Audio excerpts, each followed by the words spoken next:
bicara seperti itu, ya sekali lagi bukan hal biasa karena beliau ini mungkin pernah ada seperti sebelumnya. Kakek bupati, kemudian baru Pak Ilham ini cucu dari Bupati Banten sebelumnya. Katanya belum ada Pak kami yang 3 kali melenting. Kalau 2 kali melenting. 3 kali melenting. Jadi ya rekor juga ini. Berarti mungkin di tempat lain 2 kali melenting kayak kalau bahasanya seperti tadi itu anak. Ini dari cucu anak dan.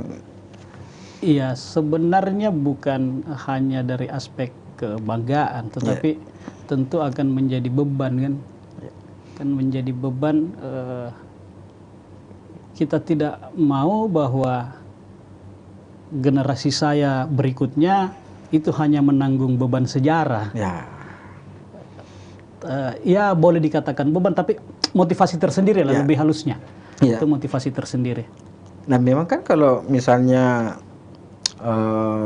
ini kan sekarang situasinya sudah beda. Pak Ilham mungkin zamannya memimpin Banten tentu beda dengan Pak Asikin, kemudian Pak Sultan tentu beda situasinya, dan itu bisa dilewati sebenarnya kalau kita katakan itu dengan baik.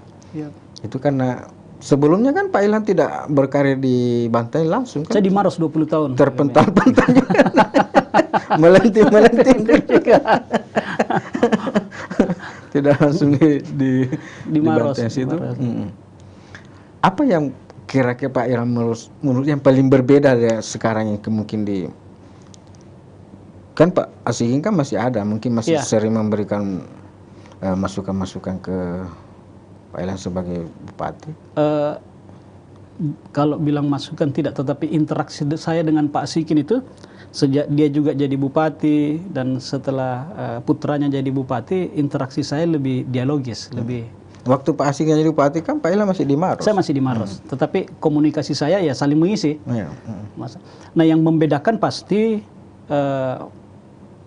selain zaman, pasti dari aspek sistem regulasi dan aturan itu jauh berbeda. Kalau Pak Sultan itu ada di zaman Orde Baru, Pak Asikin ada di zaman transisi Orde Baru ke reformasi. Nah, kita ada di zaman reformasi dan milenial. Iya. Dan itu banyak perubahan, Selain dinamika di masyarakat itu pasti kan. Sunnatullah ya kalau bahasanya Pak Kambi. Bahasa Mui. Yang paling terasa itu dari aspek regulasi.